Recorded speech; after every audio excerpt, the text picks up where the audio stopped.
Deputy commissioner Lodhran جناب عمران علی قریشی کا لودھراں کے شہریوں کے لیے ایک اور احسن اقدام غلہ گودام اور ریلوے لائن کے پاس 30 سال سے پڑا گند صاف کروا کر پودے لگانے کا کام آخری مراحل میں۔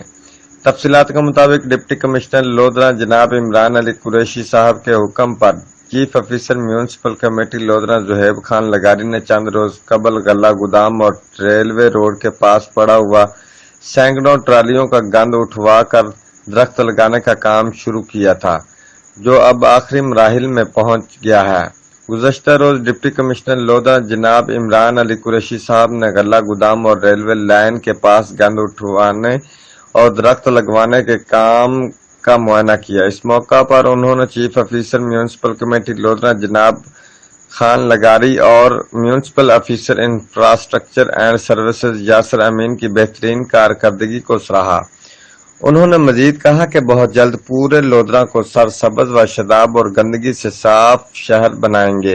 انہوں نے مزید کہا کہ chief officer municipal committee Lodhran Zohaib Khan لغاری شہر کے لیے بہترین کام کر رہے ہیں۔ Report Arshad Bhatti, bureau chief, Geo express news, Lodhran.